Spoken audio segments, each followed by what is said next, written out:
नमस्कार, मैं हूं सत्यपाल और आप देख रहे हैं CWB हिंदी न्यूज। शक संवत 1948 विक्रम संवत 2083 आज श्रावण मास के कृष्ण पक्ष की प्रतिपदा यानी एकम तिथि और दिन गुरुवार है। तदनुसार अंग्रेजी तारीख 30 जुलाई सन 2026। सबसे पहले आज की सुर्खियां। हरियाणा के किसानों के लिए एक बड़ी खुशखबरी, बाजरे की हाइब्रिड किस्म प्रति एकड़ देगी 49 मन तक पैदावार, बताएंगे पूरी अपडेट। हरियाणा सरकार की बड़ी राहत, 4 लाख निरस्त राशन कार्ड फिर से होंगे एक्टिव, जानिए पूरी अपडेट। हरियाणा के युवाओं के लिए बड़ी सौगात, CET पास करने वालों को मिलेगा सक्षम युवा मानदेय, AI और ड्रोन स्किलिंग पर सरकार का बड़ा फोकस।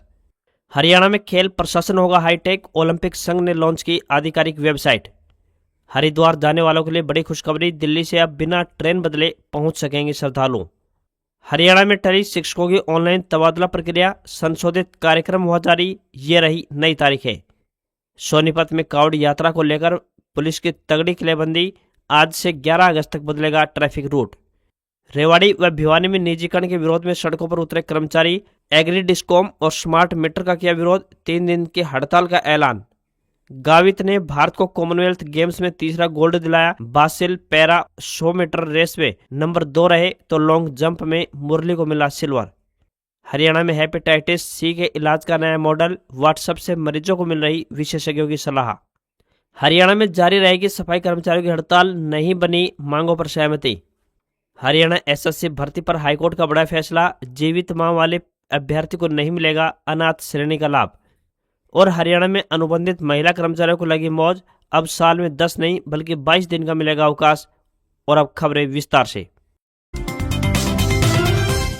हरियाणा में बारिश को लेकर मौसम विभाग का ताजा अपडेट सामने आया है। प्रदेश में 3 अगस्त तक व्यापक बारिश का अनुमान लगाया गया है। विभाग ने कई इलाकों में भारी बारिश, आंधी तूफान, बिजली गिरने और तेज हवाओं की चेतावनी जारी की है। ये स्थिति अगस्त के पहले हफ्ते तक बनी रह सकती है। IMD के अनुसार मध्य भारत में बने गहरे दबाव और पश्चिमी विक्षोभ के प्रभाव से राज्य में तेज हवाओं और गरज चमक का दौर बना रहेगा। हरियाणा में 3 अगस्त के बीच बड़े पैमाने पर बारिश होने की उम्मीद जताई गई है। 1 अगस्त को बारिश थोड़ी कम हो सकती है। विभाग ने 30 जुलाई से 3 अगस्त के बीच कई जगहों पर बहुत भारी बारिश की चेतावनी जारी की है। 50 से लेकर 70 किलोमीटर प्रति घंटे की रफ्तार से तेज हवाएं चलने और आकाशीय बिजली गिरने की आशंका जताई गई है। मौसम विभाग ने निचले इलाकों में रहने वाले लोगों को सतर्क रहने की सलाह दी है। विभाग ने कहा है कि भारी बारिश के कारण स्थानीय स्तर पर जलभराव, ट्रैफिक में रुकावट, अचानक बाढ़ और भूस्खलन हो सकता है। लोगों को ऐसे में सावधानी बरतने की सलाह दी गई है।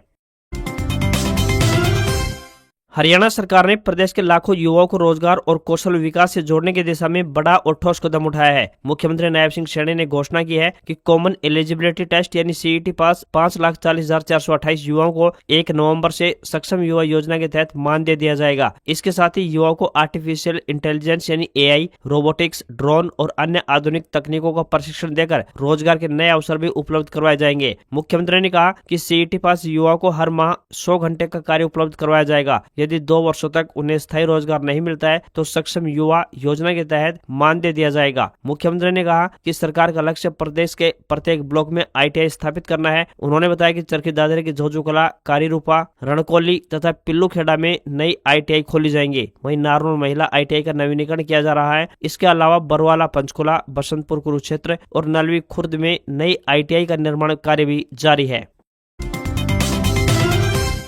चौधरी चरण सिंह हरियाणा कृषि विश्वविद्यालय यानी HAU की विकसित की गई बाजरे की 2 लोकप्रिय हाइब्रिड किस्मों HHB 299 और HHB 67 संशोधित 2 का गुणवत्ता युक्त बीज अब देश भर के किसानों तक आसानी से पहुंच जाएगा। विश्वविद्यालय ने इन दोनों किस्मों के बीज उत्पादन और मार्केटिंग के लिए आंध्र प्रदेश के कुर्नूल स्थित प्रसिद्ध चक्रा सीड्स कंपनी के साथ समझौता ज्ञापन यानी MOU पर हस्ताक्षर किए हैं। निजी कंपनियों के तकनीकी सहयोग से उन्नत बाजरा किस्मों का तेजी से विस्तार होगा और किसानों को समय पर प्रमाणित बीज उपलब्ध हो सकेगा। HHB 299 आयरन से भरपूर और जोगिया यानी डाउनी फफूंदी रोग के प्रति पूरी तरह से प्रतिरोधी किस्म है। बेहतर प्रबंधन मिलने पर यह प्रति एकड़ 49 मन तक पैदावार देने की क्षमता रखती है। इसके सिट्टे शंक्वाकार और मध्यम लंबा होते हैं तथा फसल 80 से 82 दिनों में पककर तैयार हो जाती है। वहीं HHB 67 संशोधित 2 कम पानी और सूखे वाले क्षेत्रों के लिए उपयुक्त किस्म मानी जाती है। इसे 2021 में हरियाणा, राजस्थान और गुजरात के शुष्क इलाकों के लिए अनुमोदित किया गया था। यह अगेती, मध्यम और पछेती तीनों प्रकार की बुआई के लिए उपयुक्त है। इस किस्म से औसतन 20 मन दाना और 52 मन सूखा चारा प्रति एकड़ प्राप्त होता है। हेपेटाइटिस सी जैसी गंभीर बीमारी के इलाज के लिए अब मरीजों को बार बार हरियाणा के पीजीआईएमएस रोहतक के चक्कर नहीं लगाने पड़ रहे हैं। पीजीआईएमएस के गैस्ट्रोएंट्रोलॉजी विभाग ने पूरे हरियाणा के विशेषज्ञ चिकित्सकों को जोड़ते हुए हेपेटाइटिस सी फ्री हरियाणा नाम से एक व्हाट्सएप नेटवर्क तैयार किया है। इस डिजिटल नेटवर्क के जरिए जटिल मामलों पर विशेषज्ञ तुरंत सलाह देते हैं। मरीजों को उनके अपने जिले के सरकारी अस्पताल में ही उपचार उपलब्ध करवाया जाता है। इस पहल से प्रदेश के 4 मेडिकल कॉलेजों और 22 सरकारी सिविल अस्पतालों के कुल मिलाकर 27 गैस्ट्रो विशेषज्ञ जुड़े हुए हैं। प्रत्येक जिले में एक नोडल अधिकारी नियुक्त किया गया है जो मरीजों की स्क्रीनिंग, जांच, इलाज और विशेषज्ञ परामर्श की व्यवस्था सुनिश्चित करता है। जरूरत पड़ने पर डॉक्टर व्हाट्सएप ग्रुप में मरीज का केस साझा करते हैं और तत्काल उपचार की रणनीति तय कर लेते हैं। पहले जागरूकता की कमी और डर के कारण मरीज अस्पताल नहीं पहुंचते थे, लेकिन अब मुफ्त जांच और इलाज की सुविधा मिलने से अधिक लोग समय पर रहते उपचार के लिए सामने आ रहे हैं। डॉक्टर मल्होत्रा के अनुसार समय पर जांच और नियमित दवा से 95% तक मरीज पूरी तरह से स्वस्थ हो सकते हैं। भविष्य में लीवर ट्रांसप्लांट की जरूरत भी काफी हद तक टाली जा सकती है। पंजाब एवं हरियाणा हाईकोर्ट ने हरियाणा स्टाफ सिलेक्शन कमीशन यानी HSSC की भर्ती प्रक्रिया में अनाथ अभ्यर्थियों को मिलने वाले 5 अंकों के वेटेज को लेकर महत्वपूर्ण फैसला सुनाया है। डिवीजन बेंच ने स्पष्ट किया है कि केवल पिता की मृत्यु होने से कोई अभ्यर्थी अनाथ नहीं माना जाएगा। अनाथ की श्रेणी में अब वही अभ्यर्थी आएगा जिसके दोनों यानी माता पिता का निधन हो चुका हो और विज्ञापन में निर्धारित अन्य शर्तें भी पूरी होती हों। इसके साथ ही इस मुद्दे पर लंबित सभी रिट याचिकाएं भी खारिज कर दी गई है। ये मामला साल 2018 की हरियाणा पुलिस भर्ती से जुड़ा हुआ था, जिसमें विभिन्न श्रेणियों के पात्र अभ्यर्थियों को अतिरिक्त वेटेज देने का प्रावधान था। अनाथ और विधवा श्रेणी के अभ्यर्थियों को 5 अतिरिक्त अंक दिए जाने थे। कुछ अभ्यर्थियों ने तर्क दिया था कि यदि पिता का निधन हो चुका है और मां जीवित है तब भी उन्हें अनाथ श्रेणी का लाभ मिलना चाहिए।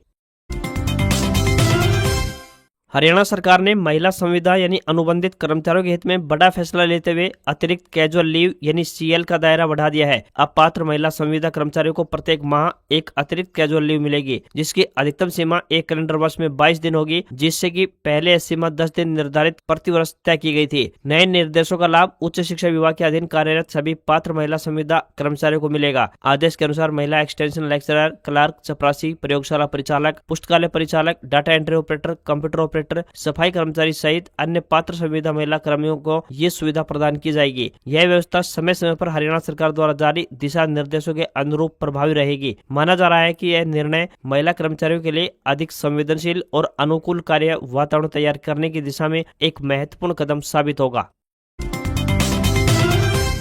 हरियाणा कांग्रेस के प्रभारी संजय दत्त और प्रदेश कांग्रेस अध्यक्ष राव नरेंद्र सिंह 30 जुलाई यानी आज से 3 अगस्त तक पलवल, नूंह, रेवाड़ी, गुरुग्राम और फरीदाबाद जिलों के संगठनात्मक दौरे पर रहेंगे। इस दौरान वे जिला कांग्रेस कार्यकारिणी, सांसदों, विधायकों, पूर्व जनप्रतिनिधियों, ब्लॉक अध्यक्षों, विभिन्न सेल के प्रतिनिधियों यानी पदाधिकारियों और कार्यकर्ताओं के साथ बैठकें करेंगे और संगठन को बूथ स्तर तक मजबूत करने की रणनीतियों पर भी चर्चा करेंगे। हरियाणा कांग्रेस के प्रभारी संजय दत्त ने बताया कि संगठन मजबूती अभियान के पहले चरण में 5 जिलों का दौरा पूरा हो चुका है। दूसरे चरण के बाद 3 अगस्त तक राज्य के कुल 10 जिलों का दौरा पूरा हो जाएगा। इस दौरान कार्यकर्ताओं से सीधे बातचीत करने और आगामी राजनीतिक कार्यक्रमों की रूपरेखा तैयार करने के लिए 19 विधानसभा क्षेत्रों में अलग अलग बैठकें की जाएंगी।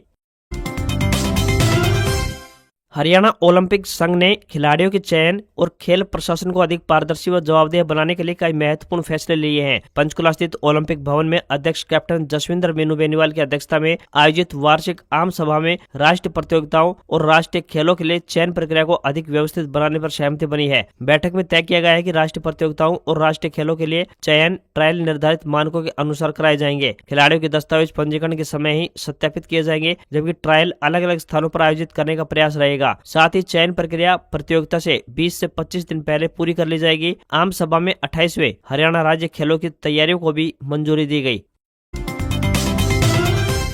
पंजाब एवं हरियाणा हाईकोर्ट ने मेडिकल आधार पर सेना से सेवा मुक्त किए गए सैनिकों के हित में अहम फैसला सुनाते हुए स्पष्ट किया है कि यदि किसी सैन्य कर्मी को दिव्यांगता के कारण सेवा से बाहर किया गया है और बाद में उसकी दिव्यांगता 20% से कम आंके जाने के आधार पर उसकी दिव्यांग पेंशन समाप्त नहीं की जा सकती। अदालत ने यह भी कहा है कि ऐसे मामलों में सैनिक को राउंडिंग ऑफ का लाभ मिलेगा। अदालत ने कहा कि आर्म्ड फोर्सेज ट्रिब्यूनल का आदेश पूरी तरह स्थापित कानूनी सिद्धांतों के अनुरूप है और उसमें किसी प्रकार की त्रुटि नहीं है, इसलिए उसमें हस्तक्षेप का कोई आधार नहीं बनता। इसी के साथ हाईकोर्ट ने केंद्र सरकार की याचिका खारिज करते हुए सभी लंबित आवेदनों का भी निस्तारण कर दिया।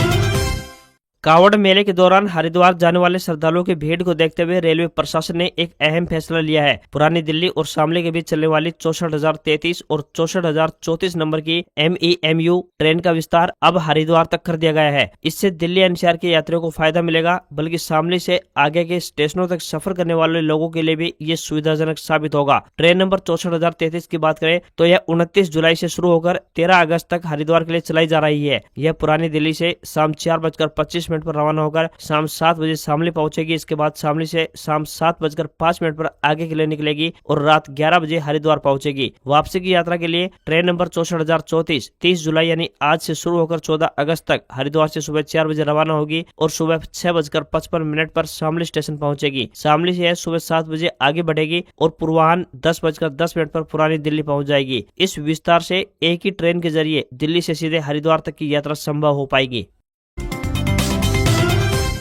हरियाणा में अपात्र घोषित कर निरस्त किए गए करीब 4 लाख राशन कार्डों का दोबारा से सत्यापन किया जाएगा। खाद्य नागरिक आपूर्ति एवं उपभोक्ता मामले विभाग के निरीक्षक घर घर जाकर लाभार्थियों की सामाजिक और आर्थिक स्थिति की जांच करेंगे। सत्यापन में पाए जाने वाले परिवारों को दोबारा से राशन कार्ड और खाद्य सुरक्षा योजनाओं का लाभ दिया जाएगा। हरियाणा परिवार पहचान पत्र प्राधिकरण यानी PPP के राज्य समन्वयक डॉक्टर सतीश खोला ने बताया कि केंद्र सरकार से प्राप्त विभिन्न विभागों के डेटा के आधार पर कई राशन कार्ड धारकों को अपात्र श्रेणी में चिन्हित किया गया था। इस प्रक्रिया का उद्देश्य सुनिश्चित करना था कि सरकारी योजनाओं को लाभ केवल वास्तविक पात्र लाभार्थियों तक पहुंचे। उन्होंने बताया कि अपात्र घोषित मामलों को मुख्य रूप से 3 श्रेणियों में रखा गया था। पहली श्रेणी में वे परिवार शामिल थे जिन्होंने पिछले 6 माह से राशन नहीं लिया था या फिर जिनके 2 अलग अलग स्थानों से राशन लेने का रिकॉर्ड मिला। दूसरी श्रेणी में ऐसे परिवार थे जिनके नाम पर हल्के या फिर भारी वाहन दर्ज पाए गए थे। तीसरी श्रेणी में आयकर विभाग के रिकॉर्ड के आधार पर चिन्हित परिवार शामिल थे जिन्हें उपलब्ध आंकड़ों के अनुसार अपात्र माना गया था।